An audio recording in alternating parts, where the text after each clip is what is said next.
Homilía para el domingo 21 después de Pentecostés. La epístola está tomada de la epístola del apóstol San Pablo a los Efesios. Por lo demás, confortaos en el Señor y en la fuerza de su poder, vestíos de toda la armadura de Dios para que podáis resistir las insidias del diablo.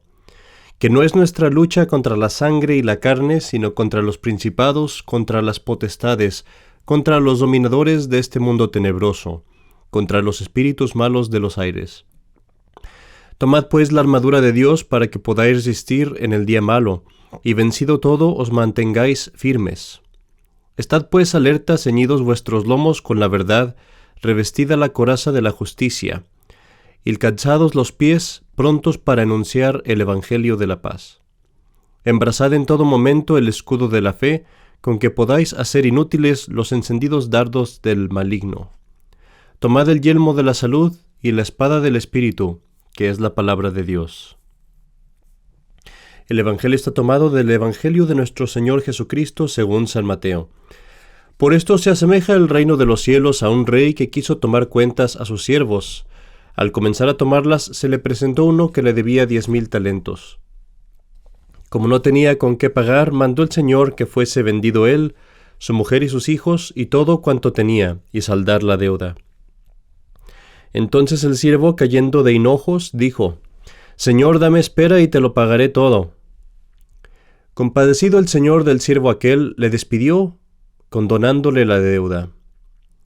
En saliendo de allí, aquel siervo se encontró con uno de sus compañeros que le debía 100 denarios, y agarrándole le ahogaba diciendo: «Paga lo que debes». De hinojos suplicaba a su compañero: «Dame espera y te pagaré». Pero él se negó y le hizo encerrar en la prisión hasta que pagara la deuda. Viendo esto, sus compañeros les desagradó mucho, y fueron a contar a su señor todo lo que pasaba. Entonces hízole llamar el señor, y le dijo: «Mal siervo, te condoné yo toda tu deuda porque me lo suplicaste. ¿No era pues de ley que tuvieses tu piedad de tu compañero, como la tuve yo de ti?» E irritado le entregó a los torturadores hasta que pagase toda la deuda.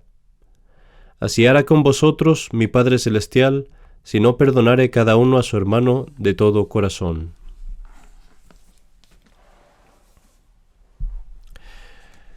Queridos hermanos, el día de hoy quisiera yo predicarles acerca del Santísimo Rosario. Recuerden que estamos en el mes de octubre y por lo tanto es el mes del Santo Rosario. Y el Evangelio tiene un mensaje muy claro el día de hoy. Y si vemos la epístola del apóstol San Pablo, él nos habla de ponernos la armadura de la salud, la armadura de Dios. Y aunque él nos está hablando de muchas cosas, de la virtud de la fe, de la virtud de la esperanza, de la caridad, nos habla de la palabra de Dios, una gran armadura y arma que tenemos en estos días es precisamente el Santísimo Rosario. Nadie ignora qué es el rosario. El rosario, si se reza bien, es una mezcla de oración mental, de meditación y de oración vocal. Consiste el rosario en 15 décadas de Aves Marías, con un Padre Nuestro antes de cada década y un Gloria al Padre después de cada década. Y en cada una de estas décadas meditamos en los misterios de la vida, de la pasión y de la glorificación de nuestro Señor Jesucristo. Protestantes y también muchos católicos, o católicos entre comillas, el día de hoy, tendrán objeciones, tendrán razones para no rezar el rosario. Y hay dos en particular que son muy oídas. La primera nos dicen: es una oración repetitiva, es una oración vocal, no tiene sentido, es estar repitiendo como perico. Más vale rezar con tu mente nada más y con tus propias palabras rezarle a Dios cuando tú quieras. Y el segundo argumento es que ¿por qué le rezas tanto a la Virgen María? Lo primero es nuestro Señor, deberías rezarle primero a nuestro Señor y no tanto a la Virgen. Pero estos alegatos, estas razones son falsas y son absurdas. En cuanto a lo primero, la oración vocal, una oración que decimos con palabras de otra persona, las oraciones que decimos con palabras que nos da la Iglesia. Bueno, cualquiera que conozca la Biblia sabe que Dios mismo estableció la oración vocal. y que la oración vocal siempre ha sido parte de la verdadera religión. Si tú vas a la Biblia, todo el libro de los Salmos no es nada más que una colección de oraciones vocales, de oraciones que se decían, oraciones establecidas que se decían en lo que era la iglesia en aquel entonces. Y estas son oraciones inspiradas por Dios. El libro de los Salmos contiene 153 salmos. Bueno, si nosotros vemos al Padre Nuestro y el Ave María, estas dos oraciones, no podemos sino admitir que son mucho más excelentes que los salmos, por mucho. El Padre Nuestro fue una oración que compuso nuestro Señor mismo Jesucristo. Y el Ave María la compone también Dios, la primera parte, cuando Dios mismo le dice al ángel lo que le va a decir a la Virgen. Y la segunda parte del Ave María la compone el Espíritu Santo, que es quien se la inspira a la Iglesia Católica. Ahora, ¿cuántas veces crees que decimos el Ave María en un rosario completo? 153 veces. El mismo número de los salmos en la Biblia.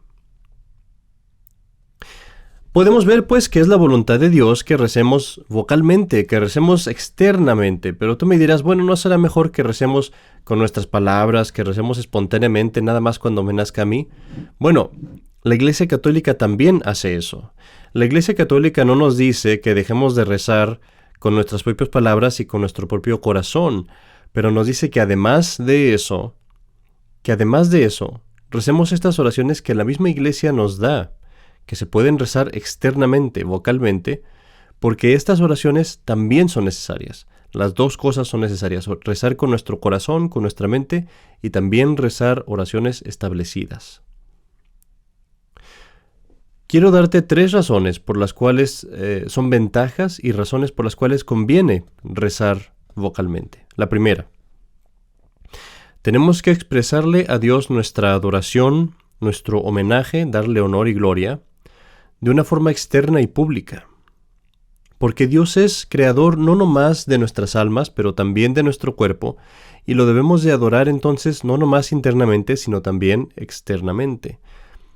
Segunda razón, Dios no solamente es el creador de ti o tuyo como individuo, es el creador, el que mantiene y el que da beneficios a tu familia y a tu sociedad. Y por lo tanto se debe adorar a Dios en grupo, públicamente, colectivamente. Se debe reconocer el dominio de Dios sobre la sociedad y sobre los países, y sobre tus familias, y sobre todo grupo, y pagarle de esa forma el amor que Él nos da. Ahora, no hay ninguna otra manera de tener una oración que sea colectiva, que sea externa, que sea ordenada, que sea pacífica, a menos que sea con una oración establecida, con una oración vocal establecida. Imagínate que pusieras a 200 personas, cada quien diciendo lo que se les pega la gana o lo que se les viene a la mente, pues más bonito que sea, eso sería un desorden. Nadie podría rezar o estar edificado por una vista así. Y bueno, eso lo ves en iglesias protestantes. La tercera ventaja que tenemos es esta. Cuando nosotros rezamos, lo que le damos a Dios no es la belleza de nuestras palabras o lo maravilloso de nuestros razonamientos. Lo que le estamos dando a Dios es nuestra voluntad y nuestro entendimiento. Le estamos dando las facultades de nuestra alma. Cuando nos conectamos a Dios, cuando lo glorificamos, es ocupando las facultades de nuestra alma en Él. Ahora bien, los protestantes y los modernos católicos quieren quitarnos estas oraciones, quieren decir no. Pero yo te pregunto una cosa. ¿Qué haces tú cuando estás enfermo, cuando estás cansado, cuando estás débil, triste tal vez? No te puedes ni siquiera concentrar. ¿Cuántas veces te has sentido así que no puedes ni siquiera pensar en lo que es básico, en lo que es necesario? ¿Cómo vas a poder pensar en una gran meditación o orar mentalmente si no te puedes concentrar? ¿Cómo vas a poder rezar cuando la fragilidad humana está pesando sobre ti? Y pasa, como frecuentemente les pasa a los protestantes, que cuando experimentas esa dificultad en rezar mentalmente, Y cuando experimentas esa fragilidad humana atacándote y que te distrae, entonces acabas por no rezar y no rezar para nada. Y eso es lo que pasa con los protestantes. Cuando primero dicen, vamos a rezar nomás espontáneamente con nuestras palabras. Y cuando se dan cuenta que hay ciertos días, ciertos momentos en los que su cuerpo no rinde y que es muy difícil, pues acaban por dejar la oración primero un día y luego otro día y luego la dejan totalmente. Pero fíjate, y aquí vamos a la tercera ventaja. Lo que nos da la Iglesia es una oración que ocupa nuestras mentes, que es fácil de seguir, incluso si tus facultades están ahí nomás a medias. Es una oración que ocupa hasta nuestras manos con el rosario. Una oración que cada 3 minutos nos cambia de imágenes y de misterios y de historia, y que finalmente nos da todas las ayudas que necesitamos para enfocarnos y para rezar fervorosamente. Y lo que es más importante, es una oración que está establecida, que te permite guardar una disciplina en tu vida y ejercer la virtud de la perseverancia rezando esa oración todos los días, porque tú sabes muy bien qué es lo que tienes que rezar y lo que se te pide al rezar el rosario. Sabes muy bien que si completas eso estás agradando a Dios y que lo puedes rezar en donde sea que estés. Entonces es algo que te permite hacer una disciplina y así crecer un hábito de rezarle a Dios diariamente, de dedicarle a Dios tus potencias diariamente. Voy a decirte más. Incluso si tu mente está cansada, si tu mente está triste, si tu mente está estresada y no puedes rezar tan fervorosamente como quisieras, siempre y cuando tú hagas tu mejor esfuerzo, Dios se complace. Porque acuérdate lo que dijimos, la oración no es tanto darle a Dios las palabras o esto o aquello, lo que le estamos dando a Dios es nuestro entendimiento, nuestra voluntad, y eso es lo que importa. Y eso es precisamente lo que tenemos en el rosario. Porque el puro hecho de que tú apartes 15 minutos al día para rezar, el puro hecho de que tú conscientemente estés siguiendo un método para rezar, para adorar a Dios, es una señal clara de que estás haciendo un acto de tu voluntad y de que estás aplicando tu entendimiento para darle ese tiempo y ese esfuerzo a Dios. Y fíjate pues, qué gran ventaja, qué cosa tan hermosa es tener esa seguridad de que cuando rezamos el rosario, agradamos a Dios. Y piensa cuántas gracias, cuántas ayudas de Dios se pierden por aquellas personas que desprecian el rosario y que desprecian las prácticas de la Iglesia. Todos conocen al Padre Pío de Pietrelcina. El Padre Pío de Pietrelcina era un sacerdote franciscano que tuvo las estigmas, las llagas de nuestro Señor, como San Francisco, y él murió relativamente hace poco, en los años 60. Bueno, se dice del Padre Pío que una vez iba caminando en su convento y se le acercó su superior y le dijo, bajo de obediencia, le dijo, quiero que me diga cuántos rosarios ha rezado hasta ahorita. Más o menos eran las 2 de la tarde. El Padre Pío era muy humilde, no quería decir, pero pues le habían pedido bajo obediencia, entonces a regañadientes le dijo, creo que he rezado tal vez 36 rosarios hasta ahorita. 36 rosarios. Eso fue en un día, o sea, 36 rosarios en un solo día, a la mitad del día. Si yo escucho, mis queridos hermanos, si yo escucho de alguno de ustedes que ustedes rezan el rosario diariamente en familia, yo no temo por su salvación. Siempre y cuando perseveren, no temo por su salvación. Pero si tú me dices que no rezas el rosario, o rara vez rezas el rosario, pero que estás en estado de gracia, yo voy a rezar por ti como rezaría por un alma que va camino al infierno. Tan así es el indicador, tan así es el rosario un indicador del estado de un alma, que podemos ver el estado en el que el alma está cuando dejan de rezar el rosario diariamente. Ahora, volviendo a la segunda objeción que pondrían los protestantes. Algunos dirán, pero es que cuando rezas el rosario, estás relegando a nuestro Señor al segundo lugar, estás poniendo a María, a la Virgen María, en el primer lugar. Y los que dicen eso no tienen ni idea de lo que es el rosario y no tienen ni idea de cómo rezar el rosario, porque en el rosario estamos acompañando a nuestro Señor a través de su vida. Cada vez que decimos un Ave María, lo estamos haciendo habitando allí en los misterios de nuestro Señor. Lo decimos en el portal de Belén, lo decimos en el templo, lo decimos en la agonía del jardín de los olivos, lo decimos cuando están azotando a nuestro Señor. Esa Ave María la estamos diciendo al lado de la cruz, esa Ave María la estamos diciendo cuando nuestro Señor resucita, esa Ave María la estamos diciendo cuando viene el Espíritu Santo, la estamos diciendo en el cielo mismo. Nuestro Señor Jesucristo está en el rosario como está la savia en las plantas.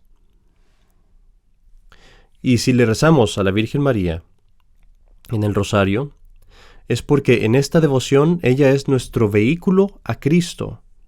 Es como la lupa a través de la cual vemos mejor a Cristo.